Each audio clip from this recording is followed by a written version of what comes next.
Hello guys, നിങ്ങൾ ഒരിക്കലെങ്കിലും പ്രണയിച്ചിട്ടുണ്ടോ? ഒരുപക്ഷെ പ്രണയിച്ചവർക്ക് ഒരു സ്പെഷ്യൽ ആയിട്ടുള്ള ഒരു മൂവി ആയിരിക്കാം ഈ സീതാരാമം എന്ന് പറയുന്ന ഒരു മൂവി. ഒരു കോട്ടുണ്ട്, real love never ask for a reason to love. നമുക്കൊരാളെ സ്നേഹിക്കണമെങ്കിൽ ഒരു റിയൽ ലവ് ആണെങ്കിൽ അതിന് നമുക്ക് റീസൺ ചോദിക്കേണ്ട ആവശ്യമില്ല. അതെന്താണെന്ന് പറഞ്ഞാൽ വൺ സൈഡ് ലവ് ആയാലും നമ്മളാണ് അങ്ങോട്ട് സ്നേഹിക്കുന്നത്, അവർക്ക് ഇഷ്ടപ്പെടുന്നത് രണ്ടാമത്തേതല്ലേ, നമുക്ക് അവരെ ഇഷ്ടമാണ്. സോ അതാണ് റിയൽ ലവ്. ആൻഡ് ലവ് എന്ന് പറഞ്ഞാൽ ഒരു വെയിറ്റിംഗ് പ്രോസസ്സും ഉണ്ട്. സോ ആ വെയിറ്റിംഗ് പ്രോസസ്സിലെ ലവ് എന്ന് പറഞ്ഞാൽ ഭയങ്കര പെയിൻഫുള്ളും ചിലപ്പോൾ ഭയങ്കര മെമ്മറബിളുമായിട്ടുള്ള ഒരു ബ്യൂട്ടിഫുള്ളുമായിട്ടുള്ള ഒരു മൊമെന്റ്സ് ആയിരിക്കും അതൊക്കെ. So let's dive into the movie. മൂവിയുടെ തുടക്കത്തിൽ തന്നെ നമുക്ക് കാണിച്ചു തരുന്നത് ഈ പാകിസ്ഥാനിലെ ഈ ടെററിസ്റ്റ് ഉണ്ടല്ലോ, തീവ്രവാദ സംഘങ്ങൾ. സോ അവരാണ് കാണിച്ചു തരുന്നത്. സോ അവരെന്താണ് ചെയ്യുന്നതെന്ന് പറഞ്ഞാൽ അവിടെയുള്ള 18 വയസ്സിന് താഴെയുള്ള കുട്ടികളെ കാശ്മീരിലോട്ട് പറഞ്ഞു വിടുകയാണ്. അവിടെ നമ്മുടെ സ്നേഹത്തോടെ ഒരുമിച്ച് ജീവിക്കുന്ന ഈ ഹിന്ദു മുസ്ലിം കമ്മ്യൂണിറ്റിയെ പിരിക്കാൻ വേണ്ടിയിട്ട് പറഞ്ഞു വിടുന്നത്. സോ അതുകൊണ്ട് തന്നെ ആ പ്ലാനിലേക്ക് ഈ പാകിസ്ഥാനിലെ മിലിറ്ററിയുടെ കൂടെ ഈ തീവ്രവാദ സംഘം കൂടെ ഒത്തുചേരുകയാണ്. ഈ മിലിറ്ററിയും ഈ തീവ്രവാദ സംഘം കൂടെ ചേർന്നാണ് ഈ 18 വയസ്സിലെ താഴെയുള്ള പിള്ളേരെയൊക്കെ കാശ്മീരിൽ നിന്ന് പറഞ്ഞു വിടുന്നത്. പക്ഷേ ഈ ഒരു തെറ്റ് ചെയ്യുന്നത് ആ ക്യാപ്റ്റൻ ഇഷ്ടപ്പെട്ടില്ല. ക്യാപ്റ്റൻ ആണെന്ന് പറഞ്ഞാൽ മിലിറ്ററിയിൽ ഒരു ക്യാപ്റ്റൻ ഉണ്ടല്ലോ. സോ ആ ക്യാപ്റ്റൻ ഇഷ്ടപ്പെട്ടില്ല. പക്ഷേ ആ മേലുദ്യോഗസ്ഥന്മാര് പറയുന്നത് കേട്ട് അങ്ങനെ ചെയ്താലേ പറ്റുള്ളൂ. താല്പര്യമില്ലെങ്കിലും 18 വയസ്സായ പിള്ളേരെ കാശ്മീരിലേക്ക് പറഞ്ഞു കൊടുക്കുകയാണ്. സോ ഇതിന്റെ വർഷം ഇത് എന്ന് നടക്കുന്നതെന്ന് പറഞ്ഞാൽ 1964 നടക്കുന്നതാണ് ഇത്. സോ അതെല്ലാം കാണിച്ചതിന് ശേഷം ഇപ്പൊ കാണിക്കുന്നത് 20 വർഷങ്ങൾക്ക് ശേഷമാണ്. 20 വർഷങ്ങൾക്ക് ശേഷം കാണിക്കുന്നത് പാകിസ്ഥാനും ഇന്ത്യയിലുള്ള ആൾക്കാർക്ക് അങ്ങോട്ടും ഇങ്ങോട്ടും പ്രശ്നം. എന്താണ് കാര്യം എന്ന് പറഞ്ഞാൽ പാകിസ്ഥാനിലെ കൊടി നേരെയല്ല ഇങ്ങനെ പിടിച്ച് കാണിച്ചത്. സോ അതുകൊണ്ട് ആ തെറ്റായത് കൊണ്ട് തന്നെ അങ്ങോട്ടും ഇങ്ങോട്ടും കൂടെ അടികൂടുകയാണ്. ഈ ഒരു പ്രശ്നത്തിന്റെ ഒരു ഹെഡ് ആരാണെന്ന് പറഞ്ഞാൽ അഫ്രിൻ എന്ന് പറഞ്ഞ ഒരു പെൺകുട്ടിയാണ്. ആ ഒരു പ്രശ്നം കാരണം ഈ ന്യൂസ് ടെലിവിഷനിലും മീഡിയാസിലും എല്ലാത്തിലും സ്പ്രെഡ് ആവുകയാണ്. ഒരു ഇന്ത്യയിൽ നിന്ന് വന്ന ഒരു വ്യക്തി അവിടെ ഇരിക്കുകയാണ്. സോ ആ പെൺകുട്ടിയാണെങ്കിൽ, അഫ്രിൻ എന്ന് പറഞ്ഞ ഈ പെൺകുട്ടിയാണെങ്കിൽ വെറുതെ ഇരുന്ന അയാൾ ആ കാറ് പോയിട്ട് ചാടിച്ച് പൊട്ടിച്ചിട്ട് തീയിട്ട് കൊളുത്തി പ്രശ്നം വീണ്ടും വഷളാക്കുകയാണ്. സോ ഈ കോളേജിലുള്ള പ്രൊഫഷണൽസ് എല്ലാം അഫ്രിനെ വിളിച്ചിട്ട് ഈ പ്രായത്തിൽ ഇതൊന്നും അത്ര ഇതല്ല, നല്ലതല്ല, സോ ഇതൊക്കെ യുദ്ധമൊക്കെ മാറ്റി വയ്ക്കാനുള്ള പ്രായമുള്ളൂ എന്നൊക്കെ പറഞ്ഞ് കാര്യങ്ങളൊക്കെ മനസ്സിലാക്കി സോറി പറയാൻ വേണ്ടി പറയുകയാണ്. അപ്പൊ അഫ്രിൻ പറയുന്നു സോറി ഒന്നും ചോദിക്കാനും കൂടെ പറ്റില്ല എന്ന് പറയുകയാണ്. അപ്പോഴേക്കും പ്രൊഫഷണൽസ് പറയുന്നത് ഒന്നെങ്കിൽ നീ സോറി പറയണം, അല്ലെങ്കിൽ നീ കോളേജ് വിട്ട് പുറത്തു പോകണം, അതും അല്ലെങ്കിൽ നീ 10 ലക്ഷം അപരാധമായി ആ കാർ പൊട്ടിച്ചതിന് പൈസയും കൊടുക്കണം എന്ന് പറയുകയാണ്. സോ വേറൊരു വഴിയുമില്ലാതെ നമ്മുടെ അഫ്രിൻ സോറി പറയുന്നതിനെ നിങ്ങൾ വിചാരിക്കണം. പക്ഷെ സോറി അല്ല പറഞ്ഞത്. സോറി ഒന്നും എന്നോട് പറയാൻ പറ്റില്ല. എന്റെ അച്ഛന്റെ എന്റെ താത്തയുടെ വീട് പാകിസ്ഥാനിലാണ്. സോ അങ്ങോട്ടേക്ക് പോയിട്ട് ഞാൻ 10 ലക്ഷം രൂപയും കൊണ്ട് വരാം എന്ന് പറഞ്ഞ് അവള് പാകിസ്ഥാനിലോട്ട് വന്നപ്പോഴാണ് കാര്യം മനസ്സിലാക്കുന്നത്. അവളുടെ മുത്തശ്ശൻ ഒരാഴ്ച മുന്നേ മരിച്ചു പോയെന്ന കാര്യം മനസ്സിലാക്കുന്നത്. ഈ ഒരു മുത്തശ്ശൻ ആരാണെന്ന് പറഞ്ഞാൽ ഇന്ത്യക്ക് ഈ പാകിസ്ഥാനിലെ ആൾക്കാരെ വിട്ട് ദ്രോഹം ചെയ്യാൻ പാടില്ല എന്ന് പറഞ്ഞ 20 വർഷം മുൻപ് ഒരു ക്യാപ്റ്റൻ കണ്ടില്ലേ, നമ്മൾ ഒരു മിലിറ്ററി ക്യാപ്റ്റൻ, അദ്ദേഹമാണ് ഈ മരിച്ചു പോയ മുത്തശ്ശൻ. നിങ്ങൾക്കിപ്പോൾ തോന്നിയായിരിക്കും ഒരാഴ്ച മുന്നേ മരിച്ചിട്ട് വീട്ടുകാരെ വിളിച്ച് പറഞ്ഞില്ലെന്ന്. കാരണം ഈ അഫ്രിൻ എന്ന് പറഞ്ഞ പെൺകുട്ടിക്ക് പുറത്തുപോയി പഠിക്കാൻ ഒരു താല്പര്യമില്ല. ലണ്ടനിൽ പോയി പഠിക്കാൻ പറഞ്ഞാൽ അത് ഒരു താല്പര്യമില്ല. അപ്പോൾ ഈ വീട്ടുകാരാണ് നിർബന്ധിച്ച് എങ്ങനെയും നീ എന്റെ കരിയർ രക്ഷപ്പെടുത്തണം, സോ അതുകൊണ്ട് നീ പുറത്ത് പോയാലേ പറ്റുള്ളൂ എന്ന് പറഞ്ഞ് വീട്ടുകാരാണ് തീരുമാനിച്ച് അവളെ പറഞ്ഞു വിട്ടത്. സോ അതുകൊണ്ട് തന്നെ വീട്ടുകാർക്ക് ഭയങ്കര ദേഷ്യം നമുക്ക്. സോ അതുകൊണ്ട് ഫോണൊന്നും എടുക്കില്ല. ഫോൺ വിളിച്ചാലും കോൾ വിളിച്ചാലും എടുക്കില്ല. സോ ഒരാഴ്ച പിന്നെ കുറെ ഫോണൊക്കെ വിളിച്ചിരുന്നു മരിച്ചുപോയ കാര്യം പറയാൻ വേണ്ടി. പക്ഷേ ഇവള് ഫോൺ എടുത്തതേ ഇല്ല. സോ അതുകൊണ്ടാണ് ഇവൾ അറിയാത്തത്. ഓക്കെ, ഇപ്പോഴേക്കും അഫ്രിൻ തന്റെ അച്ഛനോട് ചോദിക്കുകയാണ്, ഓക്കെ മുത്തശ്ശൻ മരിച്ചുപോയി, പക്ഷേ ആ മുത്തശ്ശന്റെ എന്തെങ്കിലും സ്വത്ത് എന്തെങ്കിലും കാണൂലേ, സോ അതിൽ നിന്ന് ഒരു 10 ലക്ഷം രൂപ അത്യാവശ്യമാണ്, സോ എന്ന് വെച്ച് പൈസ ചോദിക്കുകയാണ്. അപ്പോഴാണ് അദ്ദേഹം ഒരു ലെറ്റർ എടുത്ത് കൈ കൊടുത്തിട്ട് നീ ഈ ലെറ്റർ ഇന്ത്യയിലേക്ക് പോയിട്ട് സീത മഹാലക്ഷ്മി എന്ന് പറഞ്ഞ വ്യക്തിയുണ്ട്, സോ ആ വ്യക്തി എവിടെയാണെന്ന് എനിക്കറിയില്ല, പക്ഷെ നീ അത് തേടി കണ്ടുപിടിച്ചിട്ട് ഈ രാം എഴുതിയ ലെറ്റർ ആണെന്ന് പറഞ്ഞിട്ട് കൊടുത്താൽ മാത്രമേ താത്തയുടെ സ്വത്ത് നമുക്ക് ഉപയോഗിക്കാൻ പറ്റുള്ളൂ എന്ന് പറയുകയാണ്. കാരണം എന്താ പറയുക, അവരങ്ങനെ എഴുതി വെച്ചിട്ട് മരിച്ചത്. ഓക്കെ, അതുകൊണ്ട് തന്നെ അഫ്രിന് ഇനി വേറെ ഒരു തീരുമാനമില്ല, അതുകൊണ്ട് കൊടുത്താലേ പറ്റുള്ളൂ. സോ അങ്ങനെ വേറെ വഴിയൊന്നുമില്ലാതെ അഫ്രിൻ നേരെ ഇന്ത്യയിലേക്ക് പോവുകയാണ്. അങ്ങനെ അഫ്രിൻ എന്ന് പറഞ്ഞ പെൺകുട്ടി അഡ്രസ്സൊക്കെ നോക്കുകയാണ്. അപ്പോൾ അതൊരു പാലസിന്റെ പേരാണ് കൊടുത്തേക്കുന്നത്. സോ ആ പാലസിലേക്കാണ് കൊണ്ട് കൊടുക്കാനുള്ളത്. ഈ അഫ്രിൻ എന്ന് പറഞ്ഞ പെൺകുട്ടി ഈ പാലസ് എങ്ങനെയുണ്ട്, എവിടെയാണെന്നൊക്കെ ആൾക്കാരുടെ അടുത്തൊക്കെ ചോദിച്ച് മനസ്സിലാക്കുകയാണ്. അപ്പോഴാണ് മനസ്സിലാവുന്നത് പാലസ് ഇപ്പോൾ പാലസ് ആയിട്ടല്ല ഉള്ളത്, ആ പാലസ് ഒരു സ്കൂളായിട്ട് മാറിയിട്ടുണ്ട്. എന്ന് പറഞ്ഞാൽ സ്കൂളായിട്ട് പുതുക്കി പണിതു. അപ്പോഴേക്കും അഫ്രിൻ ഭയങ്കര ദേഷ്യം വന്നിട്ട് ഒരു ഫ്രണ്ട് കോൾ ചെയ്തിട്ട് എനിക്കിവിടെ ഒന്നും അറിയുന്നില്ല, സോ എങ്ങനെ ഞാൻ വിളിച്ച് എങ്ങനെയാണ് ഞാൻ കണ്ടുപിടിക്കണത് എന്നൊക്കെ പറയുകയാണ്. അപ്പൊ ആ ഫ്രണ്ട് പറയുന്നത് നമ്മുടെ കൂടെ ഒരു ബാലാജി എന്നൊരു പയ്യൻ ഉണ്ടല്ലോ, അവ ഇപ്പൊ ഇവിടെ ഉള്ളത്, സോ അവന്റെ അടുത്ത് കാര്യങ്ങളെല്ലാം പറയാമെന്ന് പറയുകയാണ്. അഫ്രിൻ അങ്ങനെ പ്രാർത്ഥിച്ചുകൊണ്ടിരുന്ന സമയത്ത് ബാലാജി വന്നത്. സോ ബാലാജി എന്താ കാര്യം ചോദിച്ചപ്പോൾ ഈ അഡ്രസ്സും ഇങ്ങനെയുള്ള കാര്യങ്ങളൊക്കെ പറയുകയാണ്. 20 വർഷമായിട്ട് ഇതിന്റെ മുത്തശ്ശൻ എന്താ ലെറ്റർ കൊടുക്കാത്തതെന്ന് ബാലാജി ചോദിക്കുകയാണ് അവളടുത്ത്. എന്റെ മുത്തശ്ശൻ 2 പ്രാവശ്യം ഇത് അങ്ങോട്ട് അയച്ചാണ്, പക്ഷേ ആ ലെറ്റർ ഇപ്പോഴല്ല തിരിച്ചു വന്നു പറയുകയാണ്. ഇത് സംസാരിച്ച് കഴിഞ്ഞ ശേഷം രണ്ടുപേരും പാലസിലേക്ക് വരികയാണ്. പാലസിലോട്ട് വന്നപ്പോൾ അവിടുത്തെ സ്കൂൾ പോലെയാണ് ഉള്ളത്, സ്കൂൾ പോലെയാണ് നോക്കുന്നത്. സോ ആ സ്കൂളിലെ ഈ രുക്മിണി എന്ന് പറഞ്ഞ ഒരാളുണ്ട്. സോ അദ്ദേഹത്തിന്റെ അടുത്ത് ഈ സീത മഹാലക്ഷ്മി എന്ന് പറഞ്ഞ ആരെങ്കിലും ഇവിടെ ഉണ്ടോ എന്ന് ചോദിച്ചു നോക്കുകയാണ്. അദ്ദേഹം ഇങ്ങനെ ചെക്ക് ചെയ്തിട്ട് ഇവിടെ അങ്ങനെ ആരും ഇല്ലല്ലോ എന്ന് പറയുകയാണ്. നിങ്ങൾ വേണമെങ്കിൽ ചെക്ക് ചെയ്ത് നോക്കുക എന്ന് പറഞ്ഞ് അവിടെയുള്ള റെക്കോർഡ് ഫുള്ള് എടുത്ത് അവർ കൊടുക്കുകയാണ്. അവർ ചെക്ക് ചെയ്ത് നോക്കുകയാണ്. ഇവർ ഫുള്ളും ചെക്ക് ചെയ്തിട്ട് സീത മഹാലക്ഷ്മി എന്ന് പറഞ്ഞ പേര് മാത്രം അവിടെ കാണാനേ ഇല്ല. അഫ്രിൻ ഇനി എന്ത് ചെയ്യണമെന്ന് അറിയില്ല. സോ അങ്ങനെ അഫ്രിൻ നേരെ അച്ഛനെ വിളിച്ചിട്ട് ഇങ്ങനെ ഒരാളെ ഇവിടെ ഇല്ലെന്നാ പറയുന്നത്. ഞാൻ തിരക്കി കുറെ നോക്കി, പക്ഷെ എന്നോട് പറ്റുന്നില്ല കണ്ടുപിടിക്കുക. ഞാൻ എന്ത് ചെയ്യട്ടെന്ന് അച്ഛനോട് ചോദിക്കുകയാണ്. വേറെ വഴിയേ ഇല്ല, നീ ഈ വിഷയം കറക്റ്റ് ആയിട്ട് ചെയ്താൽ മാത്രമേ നിനക്ക് ആ പൈസ കിട്ടുള്ളൂ എന്ന് പറയുകയാണ്. ഈ ജോലി നീ എന്തായാലും ചെയ്താലേ പറ്റുള്ളൂ. ഇത് പൈസയ്ക്ക് വേണ്ടി മാത്രമല്ല, നിന്റെ താത്തയുടെ ഒരു ആഗ്രഹം കൂടിയാണ്. എങ്ങനെയെങ്കിലും ആരാണെന്ന് കണ്ടുപിടിക്കണം, അത്രേ ഉള്ളൂ. അതാണ് പ്ലാനിങ്. ആരാണ് ഈ ലെറ്റർ ഇട്ടതെന്ന് ചോദിച്ചപ്പോൾ റാം എന്ന് പറഞ്ഞ ഒരാളാണ് ലെറ്റർ ഇട്ടതെന്ന് അറിയ വരികയാണ്. സോ ഫസ്റ്റ് നമുക്ക് റാമിനെ കണ്ടുപിടിച്ചാൽ കൊള്ളായിരുന്നല്ലോ. സോ റാമിനെ കണ്ടുപിടിക്കാന്ന് പറഞ്ഞ് തീരുമാനിക്കുകയാണ് അവർ. ഈ അഫ്രിന് കൊടുത്ത ബോക്സിൽ ബാഡ്ജ് ഉണ്ടായിരുന്നു. സോ അപ്പൊ തന്നെ മനസ്സിലായി ഇദ്ദേഹം ഒരു ഇന്ത്യൻ ആർമിയിലുള്ള ആളായിരുന്നായിരിക്കാം എന്ന് മനസ്സിലായി. സോ അങ്ങനെ ഇന്ത്യൻ ആർമിയിലൊക്കെ പോയി തിരക്കുകയാണ്. അങ്ങനെ ഓഫീസറിന്റെ ചോദിച്ചപ്പോൾ എനിക്കറിയില്ല, നീ അവിടെ പോയി ചെക്ക് ചെയ്ത് നോക്കാനൊക്കെ പറയുകയാണ്. സോ ഇവരും അങ്ങനെ ഓഫീസർ പറഞ്ഞ പോലെ ആ റെക്കോർഡൊക്കെ ചെക്ക് ചെയ്ത് നോക്കുകയാണ്. നോക്കിയതപ്പോഴെ റാമിന്റെ ഫോട്ടോ കാണുന്നത്, റാമിനെ കുറിച്ചുള്ള ഡീറ്റെയിൽസും കാണുന്നത്. സോ ഇവരാണ് റാം നമ്മൾ കണ്ടുപിടിച്ചു. സോ ഇവരെ കുറിച്ച് നിങ്ങൾക്ക് എന്തെങ്കിലും അറിയാമെന്ന് ചോദിക്കുകയാണ്. സോ ഓഫീസർ പറയുന്നത് ഇദ്ദേഹത്തിനെ കുറിച്ച് എനിക്ക് അറിയില്ല, പക്ഷേ ഇദ്ദേഹത്തിന്റെ ഫ്രണ്ടിനെ കുറിച്ച് എനിക്ക് അറിയാമെന്ന് പറഞ്ഞ് ഓഫീസർ പറയുകയാണ്. എന്നിട്ട് ഫ്രണ്ടിന്റെ അഡ്രസ്സും കൊടുക്കുകയാണ്. എന്നിട്ട് ആ ഫ്രണ്ടിനെ കണ്ടിട്ട് നിങ്ങളുടെ ഫ്രണ്ടായ റാമിനെ കുറിച്ച് നീ കുറച്ച് കാര്യങ്ങൾ അറിയണമെന്ന് പറയുകയാണ്. സോ ആ ഫ്രണ്ട് കുറച്ചു നേരം നോക്കിക്കൊണ്ട് നിന്നിട്ട് ഓക്കെ എന്ന് പറഞ്ഞിട്ട് ആ ഫ്രണ്ട് കാര്യങ്ങളെല്ലാം പറയാൻ ആരംഭിക്കുകയാണ്. ഇപ്പോഴാണ് 1964 നടന്ന കാര്യങ്ങളൊക്കെ നമുക്ക് കാണിച്ചു തരുന്നത്. കാശ്മീരിൽ ഈ സോൾജേഴ്സിലൊക്കെ ഹെഡ് ഉണ്ടല്ലോ. സോ ആ ഹെഡിന് ഒരു റിപ്പോർട്ട് കിട്ടുകയാണ്. കുറച്ച് സോൾജേഴ്സ് കുറച്ചു പേരെ പിടിക്കാൻ വേണ്ടി ഒരു സ്ഥലത്തേക്ക് പോയിട്ടുണ്ട്. സോ ആ സ്ഥലത്ത് കഴിക്കാൻ ആഹാരത്തിന് കുറച്ച് പ്രശ്നങ്ങൾ ഉണ്ടായിട്ടുണ്ട്. സോ അത് അവർക്ക് വേണ്ടി ഏർപ്പാട് ചെയ്ത് വെക്കണം എന്നൊക്കെ പറയുകയാണ്. അങ്ങനെ ഈ പറഞ്ഞ സോൾജേഴ്സിനെ നമുക്ക് കാണിച്ചു തരികയാണ്. അതിൽ ഹെഡായിട്ടുള്ളത് വിഷ്ണു എന്ന് പറഞ്ഞൊരു പയ്യനാണ്. സോ ഇതേ ടീമിലാണ് നമ്മുടെ ഹീറോയും ഉള്ളത്. സോ ഇവരെല്ലാവരും മഞ്ഞു മൂടിയ സ്ഥലത്താണ് നിൽക്കുന്നത്. സോ അവർക്ക് ആഹാരം കഴിക്കാൻ ആഹാരവും ഇല്ല, ഒന്നുമില്ല. അത്ര വളരെ ബുദ്ധിമുട്ടിയാണ് നിൽക്കുന്നത്. സോ അങ്ങനെ ഹീറോയും ഈ കാര്യങ്ങളൊക്കെ പറയാൻ വേണ്ടി ഇങ്ങനെ ഫോൺ ചെയ്തിരിക്കുകയാണ്. അപ്പോഴാണ് നമുക്ക് നമ്മുടെ ഹീറോനെ കാണിക്കുന്നത്. ഈ ഹീറോ ഇങ്ങനെ ബൈനോക്കുലറൊക്കെ വെച്ച് നോക്കി ഇങ്ങോട്ടേക്ക് ആൾക്കാർ നടന്നു വരികയാണെന്ന് ചീഫിന്റെ അടുത്ത കാര്യം പറയുകയാണ്. സോ നന്നായിട്ട് ചെക്ക് ചെയ്ത് നോക്കിയപ്പോഴാണ് ഇത് പാകിസ്ഥാനിലുള്ള ആൾക്കാരല്ല, അത് കാശ്മീരിലുള്ള ആൾക്കാരാണെന്ന് ഹീറോ അറിഞ്ഞത് തന്നെ. സോ അങ്ങനെ സീനിയറിന്റെ അടുത്ത കാര്യം പറയുന്നത് അവർ പാകിസ്ഥാനികളല്ല, അവർ കാശ്മീരീസ് ആണെന്ന് പറയുകയാണ്. സോ ഒരുപക്ഷെ അത് പാകിസ്ഥാനിലുള്ള ആളാണെങ്കിൽ എന്ത് ചെയ്യും, അതുകൊണ്ട് ഞാൻ റിസ്ക് എടുക്കുന്നില്ല, നിങ്ങൾ എങ്ങനെയെങ്കിലും അറ്റാക്ക് ചെയ്യാൻ വേണ്ടി പറയുകയാണ്. സോ ചീഫ് പറഞ്ഞത് ഹീറോയ്ക്ക് അത് വേറൊരു വാക്കില്ല, ഹീറോയ്ക്ക് വേറെ ഒന്നും ചെയ്യാൻ പറ്റില്ല. സോ അതുകൊണ്ട് ഹീറോ ഇങ്ങനെ അറ്റാക്ക് ചെയ്യാൻ ഇറങ്ങുകയാണ്. ആൾക്കാരുടെ പുറത്തേക്ക് ഷൂട്ട് ചെയ്യില്ല, അങ്ങോട്ടും ഇങ്ങോട്ടും ചുറ്റും മാത്രമേ ഹീറോ ഷൂട്ട് ചെയ്യുള്ളൂ. സോ അങ്ങനെ ആൾക്കാരിങ്ങനെ മാറിപ്പോയിട്ട് നിൽക്കുകയാണ്. അപ്പോഴേക്ക് ഹീറോ അങ്ങോട്ടേക്ക് വന്നിട്ട് നോക്കിയപ്പോൾ അവര് നോർമൽ ആയിട്ടുള്ള അവിടെയുള്ള കാശ്മീരീസ് ആണെന്ന് കണ്ടുപിടിച്ച് പ്രൂവ് ചെയ്യുകയാണ്. ആ ഒരു കാശ്മീരിന്റെ അടുത്ത് നിങ്ങൾ എന്തിനാ ഇങ്ങോട്ട് വന്നതെന്ന് ചോദിക്കുകയാണ്. ഭക്ഷണമില്ലാതെ നിങ്ങൾ കഷ്ടപ്പെടുന്നത് ഞാൻ അറിഞ്ഞു. സോ അതുകൊണ്ട് നിങ്ങൾക്ക് ഭക്ഷണത്തിന് വേണ്ടിയാണ് ഞാൻ ഇങ്ങോട്ട് വന്നത് എന്ന് പറയുകയാണ്. പക്ഷെ എന്തൊക്കെ പറഞ്ഞാലും വിഷ്ണു പറഞ്ഞ വാക്ക് ഇവർ കേട്ടില്ലല്ലോ. വിഷ്ണു ചീഫ് അല്ലേ, സോ അവൻ പറഞ്ഞ വാക്ക് കേട്ടില്ല. സോ അതുകൊണ്ട് ഭയങ്കരമായിട്ട് ദേഷ്യപ്പെടുകയാണ്. അതെല്ലാം അവിടെ വെച്ച് അവസാനിച്ചിട്ട് ഇപ്പൊ ഹീറോയും ഫ്രണ്ടും ഒരുമിച്ച് ആഹാരം കഴിച്ചുകൊണ്ടിരിക്കുകയാണ്. ഈ കഥ പറഞ്ഞുകൊണ്ടിരിക്കുന്ന ഫ്രണ്ട് ഉണ്ടല്ലോ, ആ ഫ്രണ്ട് പറയുകയാണ് വിഷ്ണു നിന്നോട് ഭയങ്കര ദേഷ്യപ്പെട്ടിരിക്കുകയാണ്. അതൊന്നും എനിക്ക് കുഴപ്പമില്ല, ദേഷ്യപ്പെട്ടാലും കുഴപ്പമില്ല. ഞാൻ ഒരു പാവപ്പെട്ട ആളിന്റെ തീവ്രവാദം ഷൂട്ട് ചെയ്താൽ അതിന്റെ ഇമ്പാക്ട് എന്റെ മനസ്സിൽ എത്ര വർഷം ഉണ്ടാകുമെന്നും അതെനിക്ക് ലൈഫ് ലോങ് മറക്കാൻ പറ്റാത്ത ഒരു കാര്യമാകുമെന്ന് എനിക്കറിയാം. സോ അങ്ങനെ ഒരു തെറ്റ് ചെയ്യാൻ ഞാൻ റെഡി അല്ല, അങ്ങനെ ഹീറോ പറയുകയാണ്. സോ നമ്മൾ അൻസാരി എന്ന് പറഞ്ഞപ്പോൾ ഫസ്റ്റ് ആളെ കാണിച്ചു തന്നില്ലേ, ഫസ്റ്റ് തുടക്കത്തില് അവര് കുറെ ഫോട്ടോ കാണിക്കണം. ആ ഫോട്ടോയിൽ ഈ കാശ്മീരീസ്, പാകിസ്ഥാനിൽ നിന്ന് പോയ കാശ്മീരി പയ്യന്മാര് കാശ്മീരീസ് ആയിട്ട് നോർമൽ ലൈഫ് ജീവിച്ചുകൊണ്ടിരിക്കുകയാണ്. സോ അവരെല്ലാം സാധാരണ മനുഷ്യരല്ല, എന്റെ ആൾക്കാരാണെന്ന് ഇന്ത്യൻ ആർമിക്ക് അറിയണം. സോ എന്നൊക്കെ പറഞ്ഞ് അദ്ദേഹം തീരുമാനിക്കുകയാണ്. ഈ ഒരു വിഷയവും എല്ലാവരുടെ അടുത്തുള്ള സ്പ്രെഡ് ആക്കുകയാണ്. പാകിസ്ഥാനിൽ ഇരുന്നു കൊണ്ട് ഇന്ത്യക്കുള്ള മെസ്സേജ് എല്ലാം കൊടുക്കൂലേ. സോ അങ്ങനെ മെസ്സേജ് കൊടുത്തപ്പോൾ അങ്ങനെ കാര്യങ്ങളൊക്കെ അറിയുകയാണ്. എല്ലാ ടീമിനെ വിളിച്ച് വരുത്തിയിട്ട് കാര്യങ്ങളൊക്കെ സംസാരിക്കുകയാണ്. ഈ ഫോട്ടോയിലുള്ള എല്ലാവരും തീവ്രവാദികളാണ്, ഇവരെ എവിടെ വെച്ച് കണ്ടാലും നിങ്ങൾ ഷൂട്ട് ചെയ്യുക എന്ന് പറയുകയാണ്. അങ്ങനെ ഇവരെല്ലാം ഓരോരുത്തരെ കണ്ടുപിടിച്ച് ഈ ആർമി ഓഫീസേഴ്സ് ഷൂട്ട് ചെയ്ത് കൊല്ലുകയാണ്. പക്ഷെ ഒരു കാര്യം ആലോചിക്കണം, അതിൽ സാധാരണ മനുഷ്യരുണ്ട്, നോർമൽ ലൈഫ് ജീവിക്കുന്ന പീപ്പിൾസ് ഉണ്ട്. സോ അവരെല്ലാം കൂടെ സാധാരണ ജോലി ചെയ്യുന്ന മനുഷ്യരെല്ലാം കൊന്നു കളയുകയാണ് ഈ ആർമി.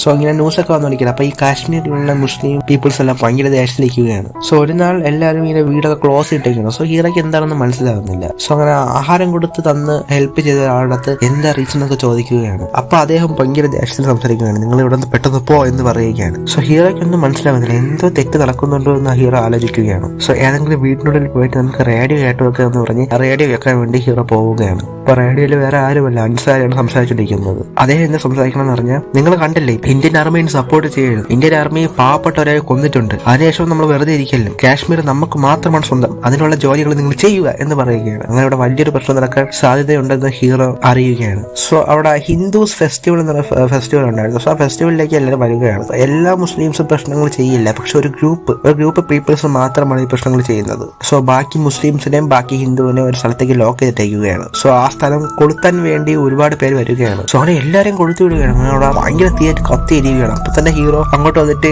പറ്റുന്ന രീതിയിൽ എല്ലാവരും രക്ഷിക്കുകയാണ് ഹീറോ. എന്നിട്ട് അവരുടെ എല്ലാ കാര്യങ്ങളും പറയുന്നത് ഇതെല്ലാം അൻസാരി ചെയ്യുന്നതാണ്, നിങ്ങളൊന്ന് മനസ്സിലാക്കുക എന്നൊക്കെ പറഞ്ഞിട്ട് ഹീറോ പറയുന്ന വാക്ക് ആരും ശ്രദ്ധിക്കുന്നതില്ല. സോ അപ്പോഴാണ് അൻസാരിയുടെ കൂടെ ഉള്ള ആളെ ഹീറോ കാണുന്നത്. സോ അങ്ങനെ അവരെ അറ്റാക്ക് ചെയ്യാൻ വേണ്ടി ഹീറോ പോവുകയാണ്. അറ്റാക്ക് ചെയ്ത് തറയിട്ടിട്ട് സത്യം പറയുന്ന ഹീറോ ചോദിക്കുകയാണ്. അപ്പോൾ അൻസാരി പറഞ്ഞ കാര്യങ്ങളെല്ലാം പറയുകയാണ്. അങ്ങനെ അൻസാരി ചെയ്ത കാര്യങ്ങളെല്ലാം അവിടെയുള്ള മുസ്ലിം പീപ്പിൾസ് എല്ലാം അറിയുകയാണ്. അപ്പൊ അത് അറിഞ്ഞതോടെ തന്നെ ഒരു ദേശത്തിൽ അടങ്ങിയിട്ട് ഹിന്ദുസിനെയൊക്കെ ഹെൽപ്പ് ചെയ്യാൻ വേണ്ടി തീരുമാനിക്കുകയാണ്. ഞങ്ങൾ അറിയാതെ ചെയ്തു പോയത്, ആ പെട്ടെന്നുള്ള ദേശത്തിൽ ചെയ്തു പോയത്, സോറി എന്ന് പറഞ്ഞ് ഹീറോനെ കെട്ടിപ്പിടിക്കുകയാണ്. അവിടെ വെച്ച് അവരുടെ പിണക്കമെല്ലാം മാറുകയാണ്. സോ വലിയ ഒരു അറ്റാക്ക് തന്നെ ഹീറോ തടുത്തു നിർത്തി എന്ന് പറഞ്ഞ് ന്യൂസ് ഒക്കെ വരികയാണ്. സോ അങ്ങനെ ന്യൂസ് ലീഡറിൽ ചെന്ന ഒരു ന്യൂസ് റിപ്പോർട്ടർ ഉണ്ടല്ലോ, ന്യൂസ് എടുക്കാൻ വേണ്ടി വരികയാണ്. സോ ഇപ്പം നമ്മുടെ അടുത്ത് ഹീറോയുടെ ഫ്രണ്ട് എന്ന് പറഞ്ഞ കഥ പറയുന്നുണ്ട്. അദ്ദേഹത്തിന്റെ തന്നെ ഈ ചോദ്യങ്ങളെല്ലാം ചോദിക്കുന്നത്. സോ ഞാൻ എന്റെ ഫാമിലിയാണ് ഇപ്പോൾ ഒരുപാട് മിസ് ചെയ്യുന്നത്. എനിക്ക് എന്റെ മകൾക്കൊരു പേര് വെക്കാൻ വേണ്ടി എനിക്ക് പറ്റുന്നില്ല. അപ്പോൾ ആ റിപ്പോർട്ടർ പറയുകയാണ്, നിങ്ങൾ ഇതിൽ കൂടെ തന്നെ പേര് പറയൂ എന്ന് പറയുകയാണ്. സോ അങ്ങനെ അദ്ദേഹം ആ കുട്ടിയുടെ പേര് 3 പ്രാവശ്യം ഇങ്ങനെ പറയുകയാണ് മൈക്കിൽ കൂടെ. ഓക്കെ ശരി റാം, അപ്പൊ നിങ്ങൾ പറയൂ, നിങ്ങൾ ആരെയാണ് മിസ് ചെയ്തതെന്ന് ചോദിക്കുകയാണ്. എനിക്ക് മിസ് ചെയ്യാൻ ആരുമില്ല,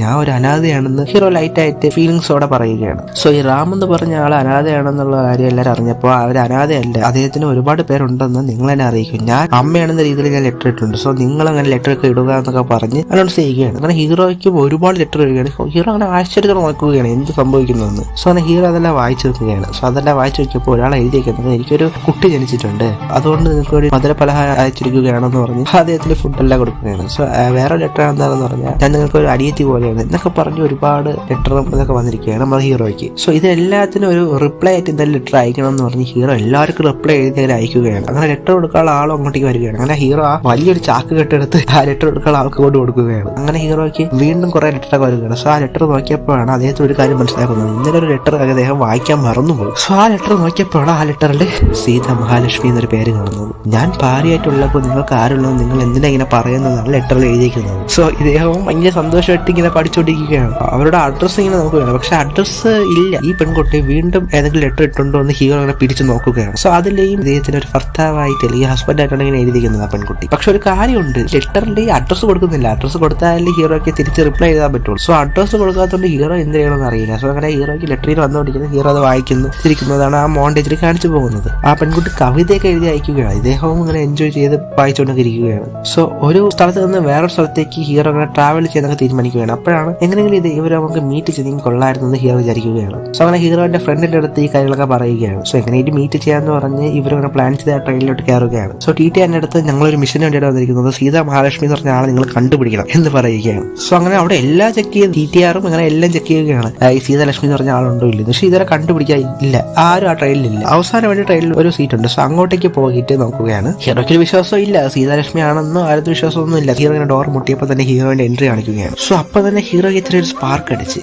ചെറിയ നമുക്ക് തോന്നൂല സീതാലക്ഷ്മി ആണെന്നുള്ള കാര്യം ഹീറോയ്ക്ക് അറിയില്ല. പക്ഷെ അങ്ങനെ ആണെന്ന് ഹീറോയ്ക്ക് തോന്നുകയാണ്. ഇപ്പൊ ഹീറോ പറയുകയാണ്, നിങ്ങൾ എനിക്ക് ഒരുപാട് ലെറ്റർ അയച്ചു, പക്ഷെ നിങ്ങൾക്ക് റിപ്ലൈ ഒന്നും വേണ്ടേ. സോ അവന്റെ റിപ്ലൈ തരാൻ വേണ്ടി ഞങ്ങൾ വന്നതെന്ന് പറഞ്ഞ് ഹീറോ എഴുതിയ ലെറ്റർ ഫുള്ളും എടുത്ത് നമ്മുടെ സീതാലക്ഷ്മി കൊടുക്കുകയാണ്. എന്നിട്ട് അടുത്തുള്ള ഒരു കമ്പാർട്ട്മെന്റിൽ പോയി ഹീറോ ഇരിക്കുകയാണ്. അപ്പൊ തന്നെ ഹീറോയ്ക്ക് മനസ്സിലായി സീതാ മഹാലക്ഷ്മിയാണ്. സീതാ മഹാലക്ഷ്മി കണ്ടെന്നുള്ള സന്തോഷത്തിൽ ഹീറോ ഇരിക്കുകയാണ്. അങ്ങനെ ഹീറോയിന് ഈ ലെറ്റർ എല്ലാം വായിക്കുകയാണ്. ലാസ്റ്റ് ആയിട്ട് ആ ലെറ്ററിൽ ഒരു ഫോൺ നമ്പർ എഴുതിയിട്ടുണ്ട്. ആ ഫോൺ നമ്പർ വേറെ ആരുടേതല്ല, ഹീറോന്റെ ഫ്രണ്ടിന്റെയാണ്. സോ ഈ ഫ്രണ്ട് ആണെന്ന് പറഞ്ഞാൽ ഈ ഫ്രണ്ട് ഒരു ഡ്രാമ ആർട്ടിസ്റ്റ് ആണ്. സോ ഹീറോ അദ്ദേഹത്തിന്റെ വീട്ടിലേക്ക് എത്തുകയാണ്. അല്ല ഹീറോ വന്ന ഉടനെ നേരെ പോകുന്നത് ഫോണിന്റെ അടുത്താണ്. സോ ഫോണിന്റെ അടുത്ത് പോയിട്ട് ഫോണെല്ലാം തുളച്ചിടയ്ക്ക് വെക്കുകയാണ്. അപ്പാണ് ഫ്രണ്ട് പറയുന്നത് ഈ ഫോൺ നേരെ വർക്ക് ആവില്ല എന്ന് പറയുന്നത്. എന്ത് വർക്ക് ആവില്ലേ എന്ന് പറഞ്ഞ് ഹീറോ ഷോക്ക് ആവുകയാണ്. നീ എന്റെ അടുത്ത് തെറ്റ് ചെയ്യാൻ പാടില്ല, നീ എന്തിനാ ഈ തെറ്റ് ചെയ്തെന്ന് പറഞ്ഞ് ഹീറോ ഭയങ്കര ദേഷ്യപ്പെടുകയാണ്. കുറച്ചിട്ട് കഴിഞ്ഞപ്പോൾ ഹീറോയുടെ അങ്ങോട്ടേക്ക് വന്നു. ഫ്രണ്ട് നിങ്ങൾ ആരാന്നൊക്കെ ചോദിക്കുകയാണ്. നിങ്ങളുടെ നമ്പറിൽ കോൾ ചെയ്തിട്ട് നിങ്ങൾ എന്താ എടുക്കാത്തതെന്ന് ഹീറോ ഇങ്ങനെ ചോദിക്കുകയാണ്. ഓ നിങ്ങളാണോ സീതാ മഹാലക്ഷ്മി എന്ന് അദ്ദേഹം ചോദിക്കുകയാണ്. നിങ്ങളുടെ കാൾ വരാത്തോണ്ടാണ് എന്നെ പിടിച്ചടിക്കുന്നത് അപ്പൊ എന്തൊക്കെ പറഞ്ഞുകൊണ്ടിരിക്കുകയാണ്.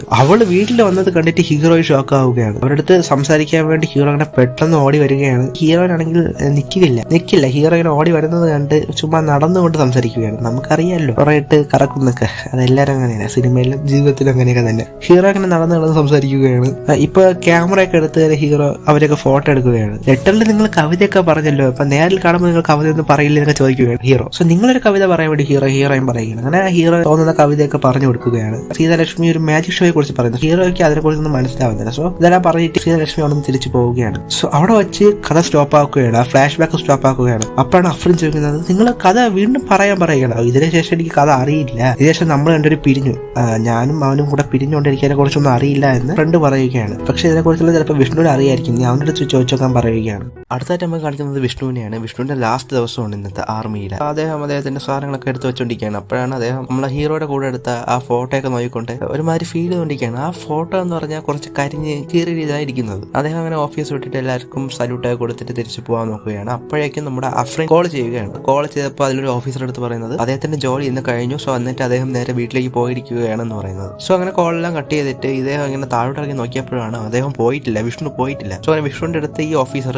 നിങ്ങൾ തിരക്ക് ഒരു കോൾ വന്നിരുന്നു എന്ന് പറയുകയാണ്. സോ അങ്ങനെ ഈ ഓഫീസർ ആണെങ്കിൽ പെട്ടെന്ന് മേലോട്ട് കയറി കോൾ എടുത്ത് നോക്കിയപ്പോഴാണ് അഫ്രിൻ ആണെങ്കിൽ കോൾ വെച്ചിട്ട് പോയായിരുന്നു ആ സമയം തന്നെ. ഇതെല്ലാം കേട്ട ആ ഓഫീസർ പറയുകയാണ്, ഓഫീസർ മീൻസ് വിഷ്ണു പറയുകയാണ്, ആ പെൺകുട്ടിയുടെ പേര് അഫ്രിൻ എന്നല്ലേ പറഞ്ഞത്, സോ ആ പെൺകുട്ടി എനിക്ക് കണ്ടുപിടിക്കണം, എനിക്ക് കണ്ടുപിടിച്ചാലേ പറ്റുള്ളൂ, സോ നിങ്ങൾ എങ്ങനെ കണ്ടുപിടിച്ച് തരണം എന്ന് പറയുകയാണ്. സോ നമുക്ക് ഹീറോയ്ക്ക് ഒരു ഫ്രണ്ട് ഉണ്ടെന്ന് പറഞ്ഞില്ലേ, ഒരു ഈ നാടക കമ്പനിയൊക്കെ വെച്ചിരുന്ന ഒരു ഫ്രണ്ട്. സോ അവൻ്റെ അടുത്ത് പോയി ചോദിക്കാന്ന് പറഞ്ഞ് ഇവർ രണ്ടും കൂടെ അങ്ങോട്ടേക്ക് പോവുകയാണ്. ഈ അഫ്രിൻ അറിയാനുള്ള കഥ അത്രയും പറഞ്ഞു കൊടുക്കുകയാണ്. എന്നിട്ട് ഇതുവരെ നമുക്കറിയാം, ഇതിന് ശേഷം നമുക്ക് അറിയില്ല എന്ന് പറഞ്ഞിട്ട് അദ്ദേഹത്തിൻ്റെ കഥ ചോദിക്കുകയാണ്. സോ അദ്ദേഹം അങ്ങനെ കഥ പറഞ്ഞു കൊടുക്കുകയാണ്. സോ ഹീറോ അങ്ങനെ അവിടെ നിന്ന് പോയിട്ട് പിന്നെ അതിനെക്കുറിച്ച് ഒരു ന്യൂസ് വന്നിട്ടില്ല. സോ ഹീറോ അങ്ങനെ ന്യൂസ് പേപ്പർ വായിച്ചുകൊണ്ടിരുന്നപ്പോഴാണ് ഒരു മാജിക് ഷോന്റെ ന്യൂസ് കാണിക്കുന്നത്. ഈ മാജിക് ഷോയെ പറ്റിയാണോ സീത ഇൻഡയറക്റ്റ് ആയിട്ട് ഹിന്റ് തന്നതെന്ന് റാം ആലോചിക്കുകയാണ്. ഉടനെ ആ സമയം തന്നെ ആ മാജിക് ഷോയിലേക്ക് നമ്മുടെ ഹീറോ വരികയാണ്. ഹീറോയും ഹീറോയുടെ ഫ്രണ്ടും ഉണ്ട്. സോ അങ്ങനെ ഹീറോയിനെ കാണുകയാണ്. അങ്ങനെ ഹീറോയിനെ ഒരു മാജിക് ഷോയ്ക്ക് വേണ്ടി സ്റ്റേജിൽ ഇങ്ങനെ പെർഫോമൻസ് ചെയ്തുകൊണ്ടിരിക്കുകയാണ്. അപ്പോഴാണ് ഹീറോ ആണെങ്കിൽ അങ്ങോട്ടേക്ക് പോയിട്ട് ഹീറോയിന്റെ ഫ്രണ്ടിന്റെ അടുത്ത് പോയിരിക്കുന്നത്. അതിനെക്കുറിച്ച് നിങ്ങൾക്ക് അറിയാമോ എന്ന് ഹീറോയിന്റെ ഫ്രണ്ട് അടുത്ത് ചോദിച്ചപ്പോൾ എനിക്ക് നന്നായിട്ട് അറിയാമെന്ന് പറയുകയാണ്. മെജീഷ്യനായിട്ട് ഒരു പയ്യൻ ആവശ്യമാണെന്ന് ഇങ്ങനെ പറഞ്ഞപ്പോൾ നമ്മുടെ ഹീറോ ഞാൻ വരാമെന്ന് പറഞ്ഞ് പെട്ടെന്ന് സ്റ്റേജിലേക്ക് കയറി പോവുകയാണ്. അങ്ങനെ മെജീഷ്യൻ ഓരോ മാജിക് ഒക്കെ ചെയ്തുകൊണ്ടിരിക്കുകയാണ്. അപ്പൊ ഇവർ രണ്ടുപേരും ഹീറോയിനും എന്തൊക്കെ സംസാരിച്ചുകൊണ്ടിരിക്കുകയാണ്.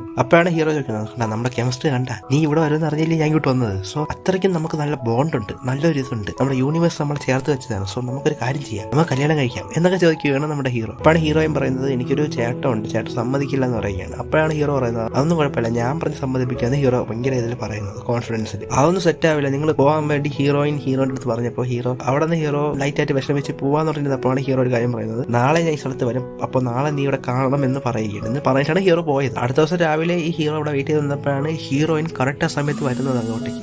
സോ അങ്ങനെ ഹീറോയും കൂടെ അങ്ങോട്ടും ഇങ്ങോട്ടും എവിടെയൊക്കെ സ്ഥലത്ത് പോകുന്നു, ചുറ്റി കാണുന്നു, അതൊക്കെ നടന്നുകൊണ്ടിരിക്കുകയാണ്. സോ അങ്ങനെ അത് കാണിക്കുന്ന ഒരു മോണ്ടേജ് സോങ് ആയിട്ട് കിട്ടുള്ള സോങ് ആണ്. ഇതിന്റെ സോങ് എല്ലാം ഭയങ്കര ഒരു മെലഡി ടൈപ്പ് ആയിട്ടുള്ള സോങ് ആണ്, കേൾക്കാൻ തന്നെ ഭയങ്കര രസമാണ്. സോ അതിൽ മഴയത്ത് കളിക്കുന്നതും ഹീറോയിന്റെ ആ ഒരു റിലേഷൻഷിപ്പും ആ ഒരു ബോണ്ടിങ് കൂടുന്നതും അതൊക്കെ കാണിക്കുന്നത്. ഒരു നല്ല മഴയൊക്കെ പെയ്ത് മഴയൊക്കെ നനഞ്ഞിരിക്കുകയാണ്. അപ്പോഴാണ് അടുത്തായിട്ട് ഒരു വീട് വാടകയ്ക്ക് ഉണ്ടെന്ന് പറഞ്ഞ് കൊടുത്തേക്കുന്നത് കാണുന്നത്. സോ അങ്ങോട്ടേക്ക് ഇവർ പോയിട്ട് ചോദിച്ചപ്പോഴാണ് ഇവിടെ ഒരു വയസ്സായിട്ടൊരു മുത്തശ്ശിയുണ്ട്. ആ മുത്തശ്ശി ചോദിക്കുകയാണ്, എന്ത് വാടകയ്ക്ക് വന്നിരിക്കുകയാണെന്ന് ചോദിക്കുകയാണ്. ആ വാടകയ്ക്ക് വേണ്ടിയാണ് ഇവിടെ വന്നതെന്ന് അവരൊക്കെ പറയുകയാണ്. അപ്പോൾ കല്യാണം ആയോ എന്നൊക്കെ ആ മുത്തശ്ശി ചോദിക്കുകയാണ്. അപ്പോഴാണ് ഹീറോ പറയുന്നത്, അല്ല അടുത്ത ആഴ്ചയാണ് നമ്മുടെ കല്യാണം, സോ അതുകൊണ്ടാണ് ഈ വീടൊക്കെ നോക്കിക്കൊണ്ടിരിക്കുന്നത് എന്ന് പറയപ്പോൾ തന്നെ ഹീറോയിൻ തുറച്ചു നോക്കുകയാണ്.